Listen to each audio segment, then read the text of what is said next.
বন্ধুরা, স্বাগতম আমাদের চ্যানেলে। আজ আপনাদের ছোট্ট একটি চোরের গল্প শোনাবো। একদিন একটা লোক ট্রেনে করে যাচ্ছিল।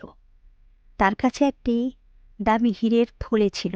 লোকটি 2 দিন 2 রাত ওই ট্রেনে ভ্রমণ করার পর তারপর সে তার গন্তব্যে গিয়ে পৌঁছাবে। সফরের প্রথম দিন এক চোরের নজর ওই লোকের থলের উপরে পড়ল। চোরটি চালাকি করে বড় একটি ব্যাগ নিয়ে ওই লোকটির পাশে গিয়ে বসল। তারপর ওই লোকটির সাথে সুন্দরভাবে কথা বলার চেষ্টা করলো। চোরটা চিন্তা করল, রাতে যখন লোকটি ঘুমিয়ে যাবে তখন সে লোকটির থলেটি চুরি করবে। এ ভেবে সে অনেক খুশি হলো।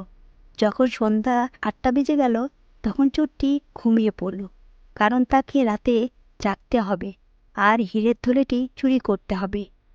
এ ভেবে সে আরামে ঘুমালো। যখন রাতে লোকটির ঘুমানোর সময় হলো তখন সে তার হীরের থলেটি তার ব্যাগ থেকে বের করে ওই পাশের লোকটির ব্যাগে রেখে দিল। তার পাশে আর কেউ না, ওই চোরটি ঘুমিয়েছিল। লোকটি আরামে ঘুমিয়ে পড়ল। রাতে যখন 2টা 3টা বাজলো তখন চোরটি ঘুম থেকে উঠল আর দেখল সব লোক ঘুমিয়ে পড়েছে। চোরটি তখন ওই লোকটির ব্যাগটি নিয়ে হীরের থলেটি খুঁজতে লাগলো। সে পুরা ব্যাগ খুঁজে দেখল, কিন্তু কোথাও হীরের থলেটি খুঁজে পেল না। সে অস্থির হয়ে গেল আর দেখল ভোর 4টা বেজে গেছে। তখন সে আবার ঘুমিয়ে পড়ল। চোরটি ঘুমানোর পরে ওই লোকটি ঘুম থেকে উঠে হীরের ব্যাগটি ওই চোরের ব্যাগ থেকে বের করে নিজের ব্যাগে রেখে দিল।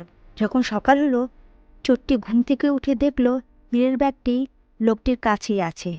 তখন সে মনে মনে চিন্তা করল, নিশ্চয়ই রাতে আমি কোনো গড়বড় করেছি, হয়তো ভালোভাবে ব্যাগ চেক করি নাই। সে আবার প্ল্যান করল, আজ রাতে ব্যাগটা ভালোভাবে খুঁজতে হবে। ওই চোর আবার সন্ধ্যায় 7টার দিকে তাড়াতাড়ি ঘুমিয়ে পড়ল আর ওই লোকটি আবার হীরের থলেটি তার ব্যাগে থেকে বের করে ওই চোরের ব্যাগে রেখে দিল। চোরটি আবার রাতে ঘুম থেকে উঠল। তারপর ওই লোকের ব্যাগ নিয়ে হীরের থলেটি খুঁজতে লাগলো, কিন্তু হীরের থলেটি পেল না। সে খুব চিন্তিত হয়ে আবার ঘুমিয়ে পড়ল। ওই লোকটি ভোর 5টায় হীরের থলেটি চোরের ব্যাগ থেকে বের করে নিজের ব্যাগে আবার রেখে দিল। যখন সকাল হলো ট্রেন স্টেশনে থামলো আর ওই লোকটি স্টেশনে নামলো, তখন চোর এসে ওই লোকটিকে বলল, আমি জীবনে কোনো দিন আর চুরি করব না, শুধু তুমি আমাকে বলো থলেটি তুমি কোথায় রেখেছিলে। তখন ওই লোকটি বলল, আরে মূর্খ, তুমি তোমার সুখ অন্যের কাছে খুঁজতেছিলে। যদি তুমি নিজের কাছে খুঁজতে তাহলে তুমি সত্যিই পেতে। যদি তুমি নিজের ভিতরে দেখতে তাহলে তুমি বুঝতে পারতে তুমি চোর না, মালিক। হীরের থলেটি তোমার কাছেই ছিল। বন্ধুরা, এই গল্প থেকে আমরা শিক্ষা নিতে পারি যে আমরা সবসময় আমাদের সুখ অন্যের মাঝে খুঁজি, নিজের মধ্যে খুঁজি না। অনেক লোক আমাদের জীবনে আসে, কেউ আমাদের সুখ দেয়, আবার কেউ দুঃখ দেয়। এমন অনেক লোক আছে যারা নিজের খুশি অন্যের উপর নির্ভর করে। আমরা যদি অন্যের উপর নির্ভর না করে নিজের ভিতরে ভালোভাবে খুঁজি তাহলে কোনো কিছুর অভাব হবে না।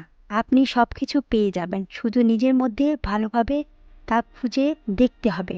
বন্ধুরা, আপনি যদি আমার এই গল্পটা আরও লোকের কাছে পৌঁছে দিতে চান তাহলে একটা লাইক দিন, যাতে ইউটিউব এই গল্পটি আরও লোকের কাছে পৌঁছায়। আর যদি গল্পটি ভালো লাগে তাহলে আমার এই চ্যানেলটিকে অবশ্যই সাবস্ক্রাইব করবেন।